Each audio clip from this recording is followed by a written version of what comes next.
Are you leading singer?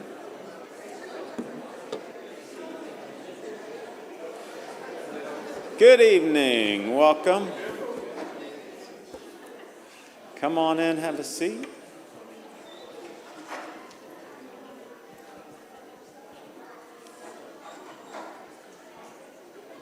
It's good to see everyone here tonight. There were a couple announcements that were sent out by email, so just wanted to make sure we keep those people in our prayers. Gary Van Cleef's wife, Diane, has recurrent cancer and is in the hospital, and he said that maybe heading toward hospice care was the email that he sent out. So let's keep her in our thoughts and prayers. And then also Bruce Arnold's parents, both his mom and dad, are having some heart problems and maybe facing some procedures or surgeries even. So let's keep Bruce's parents in our prayers as they're facing those serious medical conditions and potential surgery there. So those are the main new announcements that I had. Was there any other new sick announcements that we needed to make? Okay. For this evening, we're going to start the young adult class, young adult and college age class, but the summer program is still happening in the college classroom that we usually use. So the young adult and college group is going to meet over in this back corner over here, the high school classroom. And thank you to the high schoolers for moving out for a couple weeks. You're going to be meeting in the middle classroom over here, which was the old library room, but that's a classroom now. So the high school class will be a couple doors down in this hallway for the next couple weeks. And the young adult college class will start back in that back corner. So we'll be starting that tonight. I think that's all I have. There's some announcements about maybe some shower gifts, and there's upcoming events like that. So be mindful of those good events that are coming up in the near future. All right, nothing else. I'll turn it over to Travis.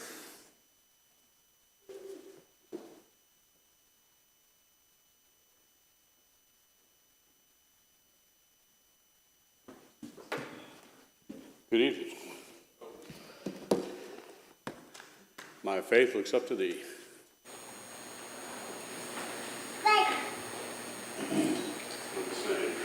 My faith looks up to thee, thou Lamb of Calvary, Savior divine. Now hear me while I pray, take all my guilt away.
Let's stand for the scripture reading. Holy. Let's see. Holy give thee, O Savior mine, dwelleth my soul in grace divine, peace of the world, all combined, never can take from me. Let your words so sweet and sweet, everlast my wants away, holy thee, my assembly, holy Lord, and me. Holy thee, a radiance bright, shine like a beacon in the night, guide my pilgrim heart aright, o'er the trackless sea. Holy thee, pilgrims of the west, where by temptation I go rest, there trust me, a million rest, holy thee, Lord, in thee.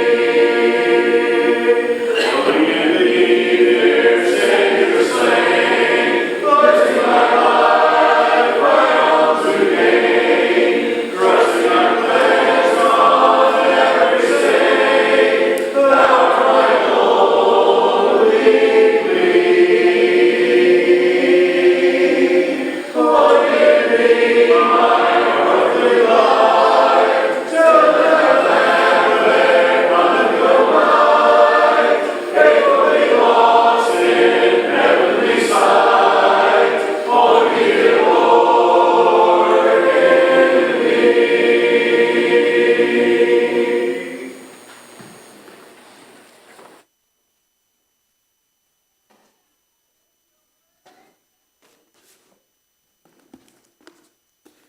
For tonight's scripture reading is from Proverbs chapter 16, verses 18 through 25. Pride goes before destruction, and a haughty spirit before stumbling. It is better to be humble in spirit with the needy than to divide the spoils with the proud. One who pays attention to the world will find good, and blessed is the one who trusts in the Lord. The wise in heart will be called understanding, and sweetness of speech increases persuasiveness. Understanding is a fountain of life to one who has it, but the discipline of fools is folly. The heart of the wise will be called understanding, and sweetness of speech increases persuasiveness. Understanding is a fountain of life to one who has it, but the discipline of fools is folly. The heart of the wise instructs his mouth, and adds persuasiveness to his lips. Pleasant words are a honeycomb, sweet to the soul and healing to the bones. There is a way which seems right to a man, but its end is a way of death. You may be seated.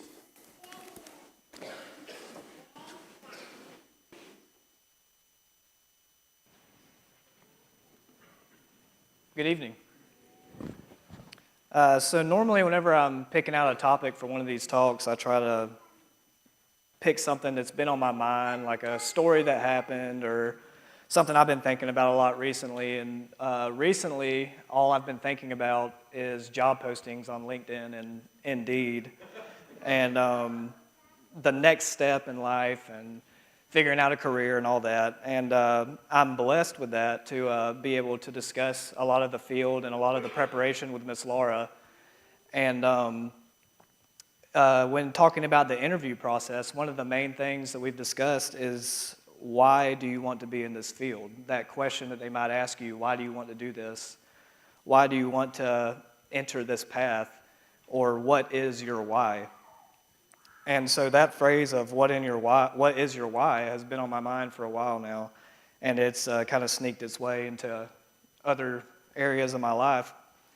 So that brings me to our quick topic for tonight, is why we do what we do as Christians, and more specifically, why do we choose to walk the Christian path and to follow the commands and refrain from certain things that God has told us to.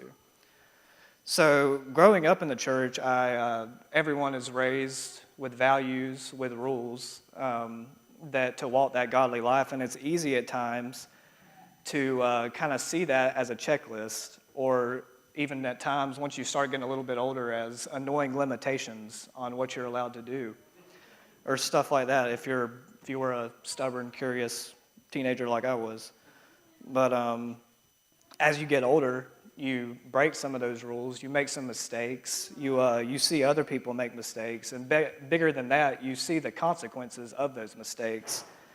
And those rules and those values that you were instilled with start to seem filled with wisdom. In Romans 12, verses 1 and 2, Paul is talking in this letter, and he says, I appeal to you, therefore, brothers, by the mercies of God, to present your bodies as a living sacrifice, holy and acceptable to God, which is your spiritual worship. Do not be conformed to this world, but be transformed by the renewal of your mind, that by testing you may discern what is the will of God, what is good and acceptable and perfect. And I have a footnote that says, what is the good, acceptable, and perfect will of God? So to continue, in Genesis it says that we were made in the image of God. And with that comes the ability of free will and to make our own choices, and a natural effect of that is consequences. No matter how big or small or how good or bad the decision may be, there's always consequences, but he gave us that choice. And in other words, we're not mindless drones to live on the earth. So instead of leaving us to figure out a path alone, a path to success, the greatest blessing that he has given to us is the blueprint of these rules and these commands, to live in his way and to honor him through these actions and through refraining from actions. And he gives us the ability to restart through the sacrifice of Jesus, and then he gives us the path to continue on with this work. And in John 16:33, Jesus is speaking to the apostles, and he says, I have said these things to you, that in me you may have peace. In the world you will have tribulation, but take heart, I have overcome the world. So while we know as Christians that all of the things that we're called to do are commands, it's necessary to do if we want that gift of eternal life. But what motivates us is that God has given us a path that leads to peace.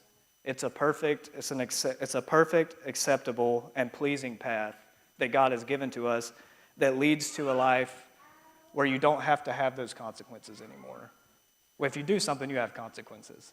But you can be free of consequences, you can be free of regret, and you can have peace of mind and living in true happiness in the walk that he gave.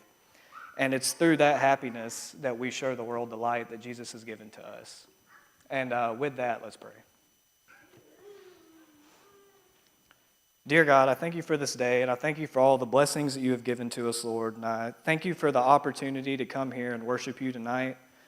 I ask that you will be with everyone here, Lord, that we will honor you and that we will accept the mercy and love that Jesus has given to us, Lord. And I ask that you will be with us for the rest of this class and that we continue to learn more about you and to learn more about your word and your Son. And that as we go out for the rest of this week and forever, that we will be shining lights to the world, Lord. And it's in Jesus' name I pray. Amen.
Whoa, let's roll.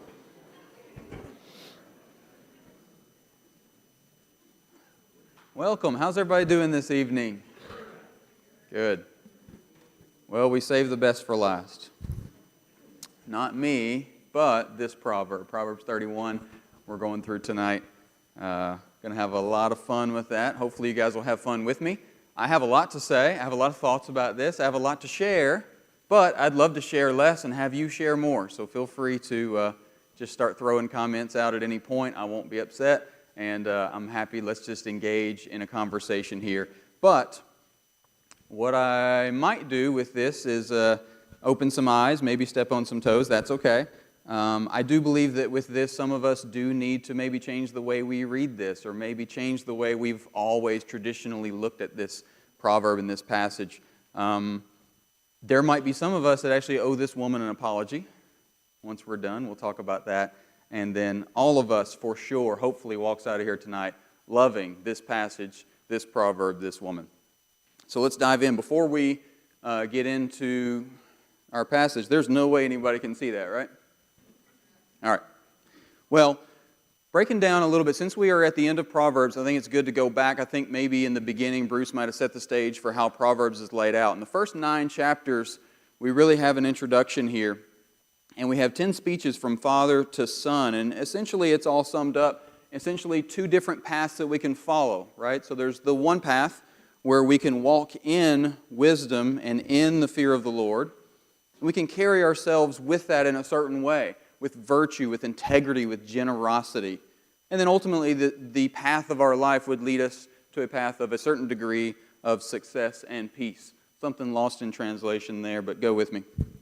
The second path, as we know, is the opposite of that. It is walking in folly and in evil, not walking with the Lord.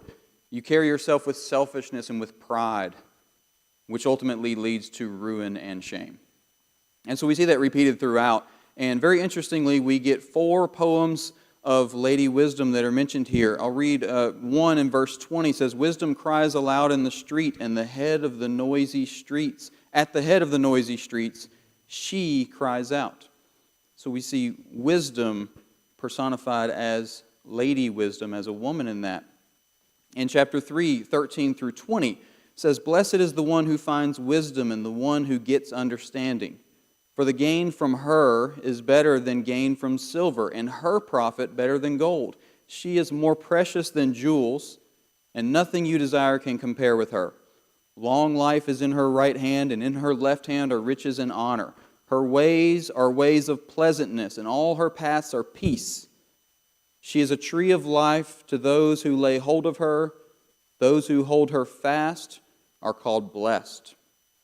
And so we see these 4 poems of Lady Wisdom. That's important as we move into tonight's lesson. The next section here is chapters 10 through 29, which you guys have had various ones of these presented to you on Wednesday nights in this quarter. Thankful to whoever put that together. I believe it was Bruce. Somebody put that together, and I hear that most of the classes went really well. I was with the middle school most of the Wednesday nights, but I've heard some of them, and I hope to hear them all. Presenting these Proverbs as we go into applying wisdom and the fear of the Lord in regards to various aspects of our life, with family, with friendships, character, with our speech, with our work, being generous, justice, and how we deal with debt and forgiveness and poverty, alcohol even, and discipline. So we see those throughout this section as well, and it's meant to be kind of a reference work. Anytime we can go back on Wednesday nights and on Sunday we've had people, our scripture readers, just reading different proverbs and different things we can go back to time and time again to learn from the Lord about how to make wise choices and how things can go well for us. And, of course, we see this being presented as a general rule. If we follow the Lord and if we walk wisely with generosity, that our paths will be blessed and things will go well. Of course, there are exceptions to that rule, right? And when you read Job and Ecclesiastes, you see the other side of that. And that's why this really comes together as our books of wisdom, and we need the whole picture. And then we get to the final 2, which I believe last week was Ben, presented to us, Agur, and we see a man who has a need for God's wisdom. In verse 5, he says, every word of God proves true. He is a shield to those who take refuge in him. And so you really see a model of a man who is turning to the Proverbs to learn how he should carry himself and how he should live his life. So then we get to tonight, Proverbs 31, and we get Lemuel. First of all, who even is Lemuel? So some people believe that this is Solomon. You know, the Proverbs typically is attributed to Solomon, that this is Solomon, and then Solomon's mother would be who? Bathsheba, right? And so this Lemuel might be kind of like a character for Solomon or an alter ego. That's a Solomon thing. And then if anybody was to do that, wouldn't it be Solomon? Kind of a Chris Gaines situation. Who knows who Chris Gaines is? Who was Chris Gaines? Garth Brooks. So those of you that weren't around or don't remember, in the 90s, Garth Brooks, the biggest country music selling artist of all time, turned his hair black, put it down over his eyes, and made a rock album, and called himself Chris Gaines. And we all just went with it, like, okay, that's Garth Brooks, Chris Gaines, whatever. This is a very Solomon thing to do, potentially. But no matter what, no matter who this is, this book is rich with lessons for us. This is not just something that we hand to the women and say, here you go, study it, do this. This is rich for all of us. And so Lemuel receives this wisdom and guidance from his mother. And it's very important as we point out that as we see this wisdom personified, the book of Proverbs actually begins with a father teaching a son about this lady wisdom.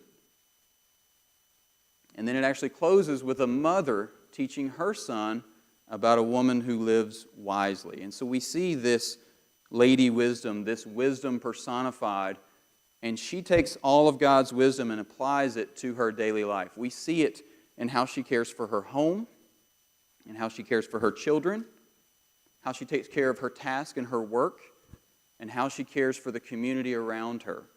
And so we have an opportunity to see that as we read through this. If you haven't already, go ahead and turn to Proverbs chapter 31.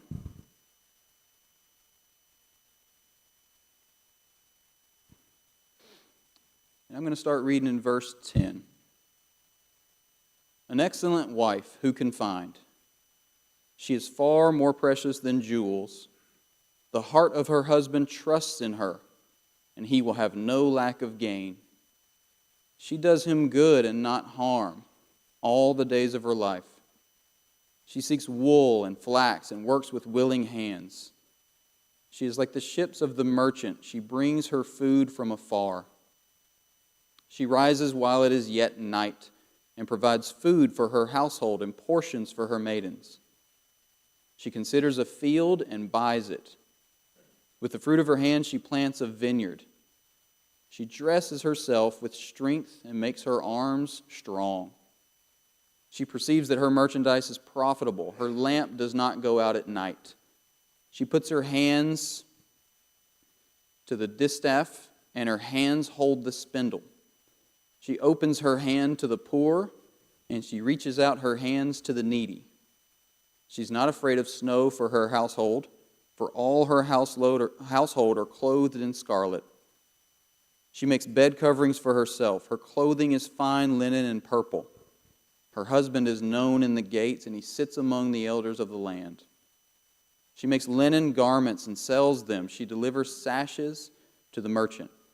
Strength and dignity are her clothing, and she laughs at the time to come. She opens her mouth with wisdom, and the teaching of kindness is on her tongue. She looks well to the ways of her household and does not eat the bread of idleness. Her children rise up and call her blessed. Her husband also, and he praises her. Many women have done excellently, but you surpass them all.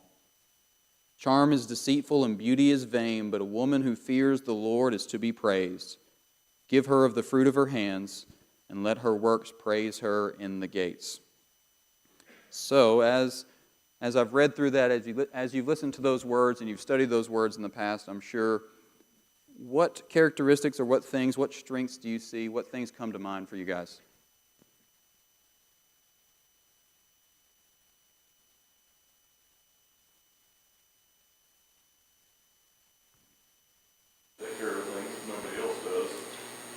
dependable and consistent. She takes care of things. She's dedicated. She what? She's dedicated. Sorry, one more time. She's dedicated. Dedicated, absolutely. Thank you, Kevin. I just asked whoever's talking to turn up the volume of their voice a little bit. Uh-huh. Huh? And? She's industrious and she plans ahead. Industrious and plans ahead. Yes, industrious. I like that. I put resourceful, but I like industrious better. Prepared, plans ahead. But wait, she laughs at the future. We'll talk about that later. Anything else? You guys jump? I put some things down here. We see right in the middle of that is she is blessed. She is faithful. And you see things that describe her like far more precious than jewels. We saw that a little earlier in Proverbs 3 as well. Teaching of kindness is on her tongue. We see trustworthy, we see tireless worker, dedicated, dependable. Strength and dignity are her clothing. Let her works praise her in the gates. We see all these glowing, wonderful things. I did a Google search for the Proverbs 31 woman. It is interesting what the world thinks about this woman. And so I actually saw this picture of a shirt first. It's pretty fantastic, actually. If you can't read it, it says, strength and dignity are her clothing. She is clothed in strength and dignity, and she laughs at the future. Something along those lines. And you might know who that character is. If you do, you are a boomer. I barely know who she is. You guys know that the kids these days, if we do anything old and cringy, they call us boomers? It's hilarious. I love that they call us that. I don't mind it at all. I even do it sometimes. All right, boomer, whatever.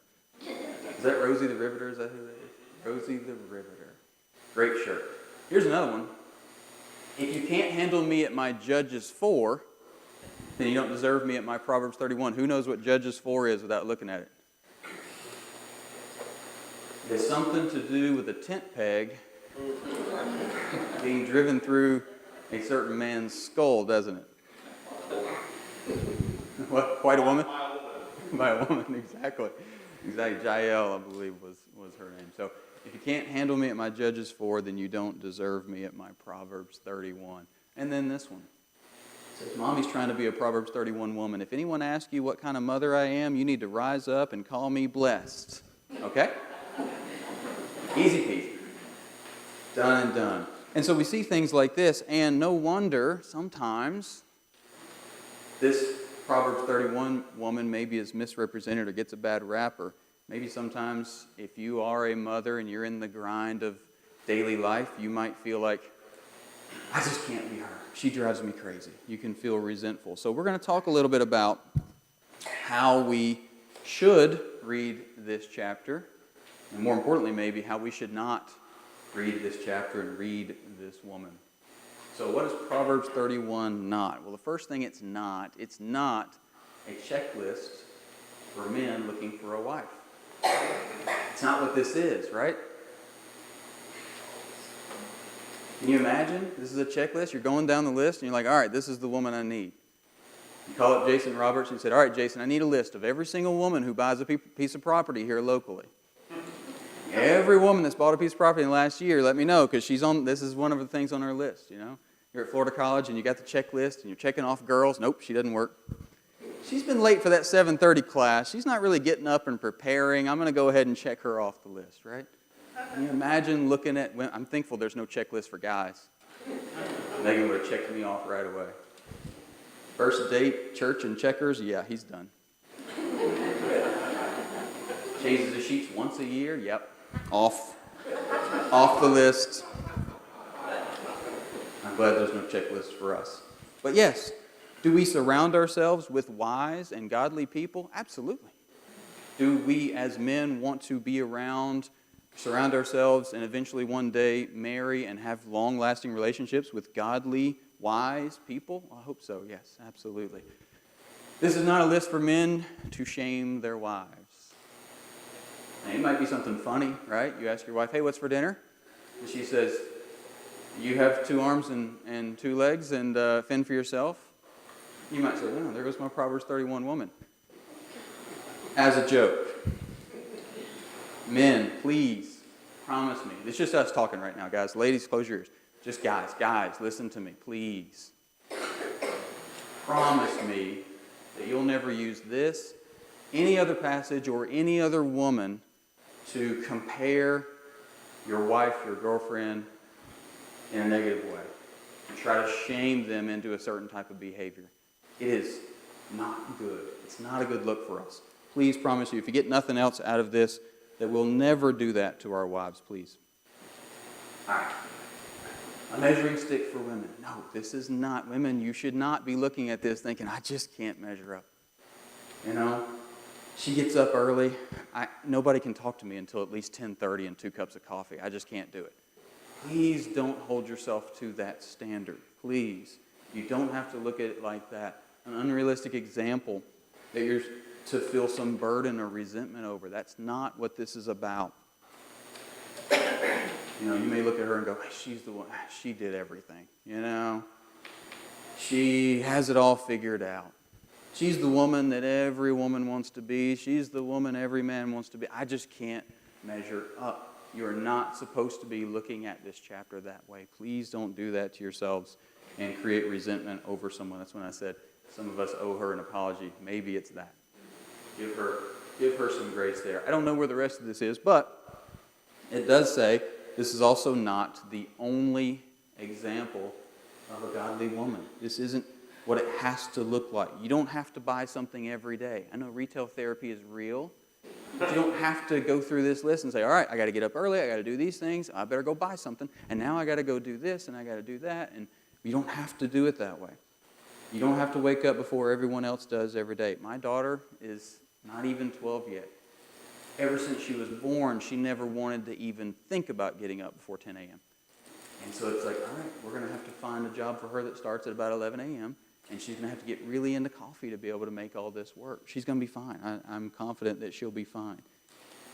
You don't even have to be married or have kids to be a godly woman. So already you know that none of these things in here are the only and perfect example of being a godly woman. So much of this is what we see in our daily lives now. We have comparison syndromes, and it can be a deadly, deadly trap that we all can fall into, not just women. But if we compare ourselves to this woman always, and we always feel like we're not measuring up, and we always feel insecure about what we're doing, it can be very, very difficult on all of our relationships, how we feel about ourselves. If we can't love ourselves, it makes it so difficult to love others. We can become very jealous. You say, she does everything. Well, you might look around at other women in your life or in the congregation or even on social media and say, she's got it all. Oh, she's got it all. Look at the trips she goes on. Look at how beautiful she is. Everything's always put together. She doesn't even try and she's pretty. She doesn't even brush her hair and it looks good. Her kids are perfect. Her kids are talented. She's hilarious. Whatever it is, right? We cannot get caught up in those comparisons. Guys do it too. Guys, we're guilty of this too. We can't get caught up in these comparisons. We do have to let go. Let go. We can do good works. We can be servants. And we should be servants and do good works, but we should spend absolutely zero time comparing our works to others. What I do, I should never be comparing, oh, I do a lot, but man, Jeff does more. I don't know, I just can't quite do as much as Jeff Powell does, right? We just can't think that way because it will hurt our relationship, and it's just not the godly way. How can we love this woman if we're constantly feeling inadequate and feeling shamed by her and her accomplishments? All right, so what is Proverbs 31 supposed to be about? What can we use it for? It's an example of wisdom and godly living that men and women should desire to grow towards. So just the same way we see this is a woman who's taken everything that we read about in Proverbs, the first 30 chapters about how to live and walk with God, and this woman is living it out in her daily life. We get to see, what does that look like? You know, sometimes we just need a clear picture. All right, I know. I love you, God, and I'm following, and I want to serve you, and I want to be a Christian, and I want to lead others to you. but show me what that actually looks like in the real world. And you read this and you see it. And it doesn't matter if you are a man or a woman, married or not married. What matters is look at how she carries herself. Look at how she knows exactly who she is. She knows exactly how to get things done. And she takes care of everyone that is in her life that she is to take care of.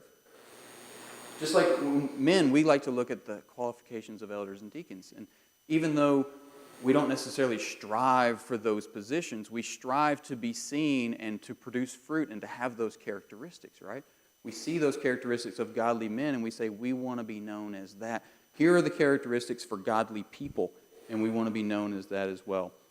And just like the way our kids, this whole summer quarter, our kids have been studying the fruits of the Spirit. Megan's put together a great program for them, and they've studied what it means to be a godly person, what it means to be a child of God, and what fruit we should be producing in our daily lives. We did that in our middle school class, and then out here we've been studying Proverbs. Same thing, these characteristics we get to emulate and strive for. Proverbs 31 is one picture of a life lived for God. And one thing to notice here is that the husband keeps getting brought up here as well, right? And so it's not just a life lived by a woman. This is a life lived by this marriage relationship. He trusts her fully. She trusts him fully. They trust God fully. And in doing that, we can see this incredible family unit that they've created with their children, with their community around them, with the elders, with that entire area. We can see those blessings lived out. And also, Proverbs 31 is the perfect ending to the book of Proverbs. This is Lady Wisdom. This is everything leading up to here's what this looks like in your daily lives, around your community. Here's how you serve your people. Don't get caught up in the details of what types of linens are being created and those kinds of things. Just look at how she cares for her people. Before we go any further, I'm ahead of schedule. Anybody have anything that you want to add or say at this point? Please.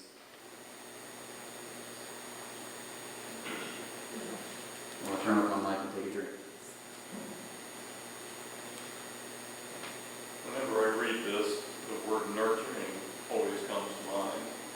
God nurtures, Christ nurtures, Christians are supposed to nurture. We just take care of people, we take care of things. Stuff has to be done. It's easy to talk about things that shouldn't be done, but we need to say God wanted Adam and Eve to take care of the garden. I mean, God has always had tasks that need to be done. He just do it himself and do a lot better job, but he wants us to do it. And he gives us the resources, he gives us the encouragement, he gives us the instruction. God said, I like to get things done, I want you to get things done, and this is just a great example of it. Really keeping your nose to the grindstone, and yet doing it with joy. I don't get the idea that she's all shook up and has a punch list, and I've got to get this done before I go to bed, and fret about something she didn't get done. It's just, we're just supposed to be good people because God's God. I like that, nurturing. And if you do have moments where you're like, I just don't feel like doing it today, it's okay. It's a normal feeling, right? We have days. One year, on the first year of school, I got Megan a stack of resignation letters for homeschooling. Anytime you want to quit, just turn in one of these letters and you can quit. Because I know she'll be back to it the next day. But anytime, go ahead. If you need to resign or you need to say, I'm done for today, and you need a new start tomorrow, that's okay. We have moments, I have moments where I get up and go, I love what I do, but I don't want to get out of this bed right now. And that is quite okay. But like Chris said, we persevere. Because we are His, and we have things to do, things to accomplish, work to be done. And not work to be done just for work's sake, but work to be done for His kingdom, for the people that depend on us, for the people that we are called to nurture. Great point. Yeah. It's interesting to me that it doesn't really give a great deal of attention to the family dynamic or the husband-wife dynamic here. talks a little bit about the husband, what he's doing, and how he feels about her. But it seems that they both go about their tasks independent of one another. It's almost like a divide and conquer kind of dynamic rather than a teamwork kind of dynamic. So the independence of this strong woman, I think, really shows forth somewhat here. I don't know if that's the point that the author is making, but it certainly is a facet of what is being demonstrated.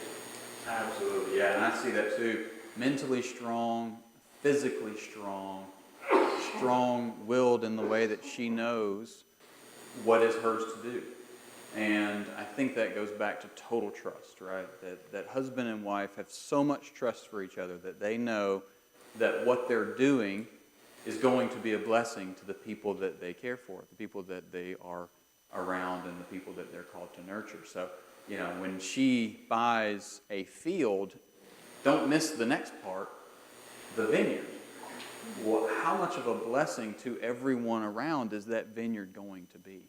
We're talking about creating jobs. We're talking about feeding people, blessing people. And so it's multi-layered in so many ways. But I think that is a great point to just see. She didn't say she considers a field, goes and talks to her husband, they pray about it, and then they go. It's just like, we've got things that we're doing. We have things that we want to accomplish. He's doing this, she's doing this, and together they're creating something incredible. In verse 25, just a small little snippet there, and she smiles at the future. Yes. As we look through all this, she's preparing for the immediate future. She's doing everything that she thinks wisely that needs to be done to protect her and herself and her family for the immediate future. But I think this, she smiles at the future, is distant future. That is not paramount on her mind. She's not afraid of the future, what the future holds, because the immediate future she's preparing for. But on her mind, it's not what's going to happen later on. God will take care of that. I am preparing for right now and for the immediate future, Yes. not for the distant future. Yes, great one. I love that phrase about her. She just laughs at the future. That doesn't mean we know some people that laugh at the future and they're slobs, right? They're doing nothing, they're preparing nothing. They're just like, well, we'll see what happens. You know, there's a certain wisdom to that maybe. But that's not this woman. She's preparing, as Mark is telling us, for the immediate future, the things that she's got to do. She's making a plan every day for how that's going to look. In terms of the far out, why is she laughing? Why is she not too deeply, terribly concerned about the far out? Trusting God. Trusting God. She knows who's in control. She knows that she's not in control. It's kind of like a mom once she has a third child, right? At that point, you're running an understaffed daycare, and you've realized that I have no control of anything. And, you know, sometimes the third kid shows up to church without shoes. And it's just like, well, third kid. It is what it is, right? Letting go in many ways, and Mark Mosley did, I'm not going to do what he did, but you remember the letting go moment, the moment where I can get it. And then that, no, I need to let go. God's got this. He's going to take care of this. I use this analogy a lot. I love it because I've done it so many times.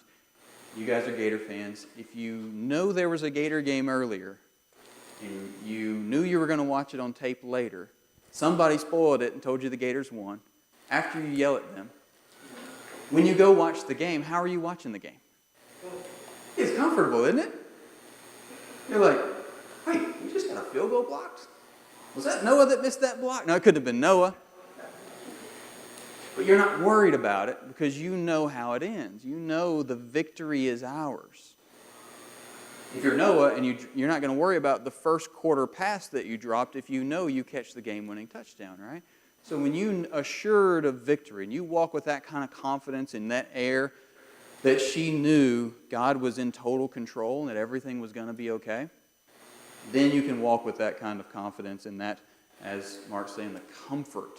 For me, when I'm watching my team, if I already know we won, dribbled it off his foot, who cares? He's missed 12 threes in a row. That's fine. He's going to make the next one. We're going to make it. It's going to be fine. It's a totally different experience, isn't it? I think she Go ahead. also has her own relationship with God.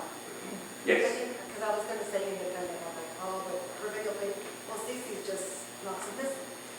But there's, and then he It's a safe said. space, Cece. You're good. Go ahead. What? This is a safe space. You're fine. I hope so. And so, there's something to that. Like, I'll talk to somebody in the store. They have a need, and if I have to give them money, I don't have to run the groups. I just know that that's because ultimately I have my Creator to stand before. Great. And I think, what is it, sorry? Great. Independently together. I agree with that, and you use the term, and I've got to address it like this, submissive. Like, I see Proverbs 31 as bucking so many stigmas sometimes the church can have over women that I'll keep my opinions to myself, but this is an incredible person. Like, she's an investor, she's a businesswoman, she's a boss, she has servants that are doing these things. I mean, this is bucking a lot of these, like, conventional wisdoms of sometimes these stigmas that we have. It's incredible. And it's why it's such a wonderful example for us to look at. Because no one can say that this woman is not a submissive woman. She is a God-fearing woman. She's a powerhouse. She leads her family. She leads the community. Her husband is with her, beside her. They act as fellow heirs to the kingdom, as they're supposed to be. They act as a brother and sister should act together as they serve each other and serve God and serve their community. All wonderful, wonderful points. So who is this Proverbs 31 woman? Well, the good thing is if you're chasing after her, stop it. You already are. Right? If you're here tonight, you already are a Proverbs 31 woman. So please don't look at her anymore and think, I wish I could be more like that. You're already like that. You're serving God. You're studying His Word. You're here singing praises to Him. You're encouraging and stirring up your brothers and sisters. You're putting up with a husband in many cases. You've made probably thousands of meals in your life, and there's probably thousands more to come. What about this one? I thought about doing a Jeff Foxworthy bit. If you've ever, then you might be a Proverbs 31 woman. If you've ever cleaned up your kid's vomit, disinfected the entire house just to get ready for the next kid to start puking, and then did it all over again, you are a Proverbs 31 woman. You are to be blessed. You are more precious than jewels. You do wear strength and dignity as your clothing. You are blessed. You are faithful. You do surpass them all. Think about how my kids see their mother. They don't look around at the other mothers of the congregation and go, now that is a great... Yeah, they know all of you are wonderful in your own ways, but which mother surpasses them all? Their mother. I can tell you Mark Mosley would say all the other mothers are great, but my mother surpasses them all. Right? That's how we're supposed to feel about this woman. If you are the child of this mother, all the mothers are wonderful, but my mother surpasses them all. Husbands, no matter what you think about any other woman, your wife surpasses them all. And you should praise her and tell her that. You can say those words exactly, that's fine. But something along those lines. Praise her. Tell her what she needs to hear, which is that she is wonderful. This woman wasn't excellent because of what she did and what she accomplished. She accomplished what she did because she was already excellent.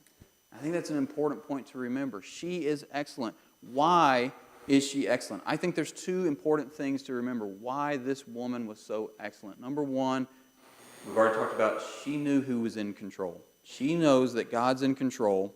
That's why she laughs at the future that's to come. That's why she has learned to let go. Full trust of her husband, has earned the trust back. All of that is she knows who is actually in control. That's number one. And number two, she knows what exactly is hers to do. And it's an important thing as we We've done relationship things with the young adults as we taught during COVID and all that. Megan and I had such a blast doing that with the young adults. Those who were in there, 2 and 3 hour Zoom meetings, you're all wonderful. I see you, Johan. Great time. We talked a lot about what is yours to do. And that's what's important. It's not all the things that you do. It's that you do what it is that you are called to do, what it is that you're supposed to be doing. As Chris said, the ones that you're called to nurture, are you nurturing them? If I have 3 kids at home, I love you all, but my first thing is to them, right? I am a leader, a deacon in this church, but if something's going on with them, I've got to tend to them first, right? And so it's important to know that distinction. Number 1, God is in control. Number 2, what is yours to do? And I would say we are all excellent because we're all made in His image. He tells us that we are excellent.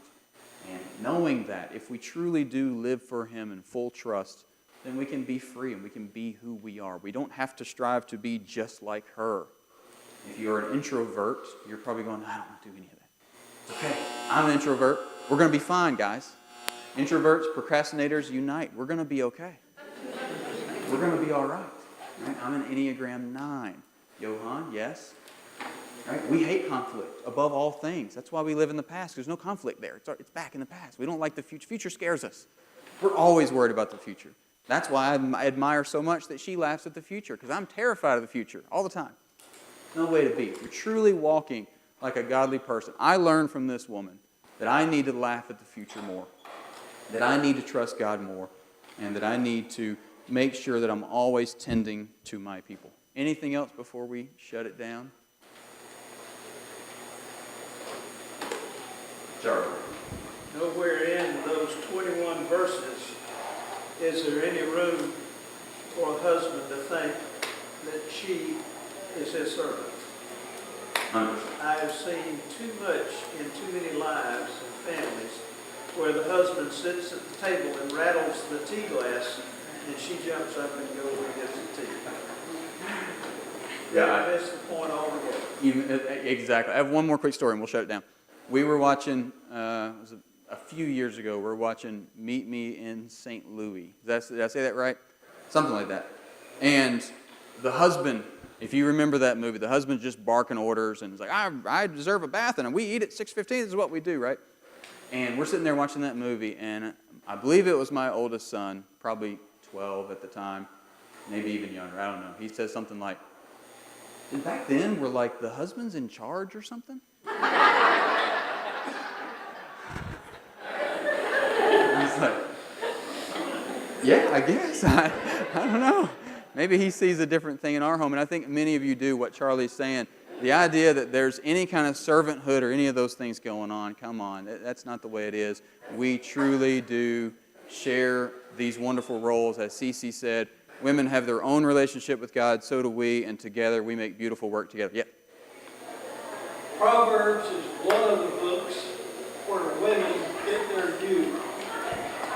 First of all, wisdom is a woman. And secondly, throughout the book, it is said that children should obey the instructions of their father and their mother. And then, of course, you have this chapter as well. Son of my soul, thou Savior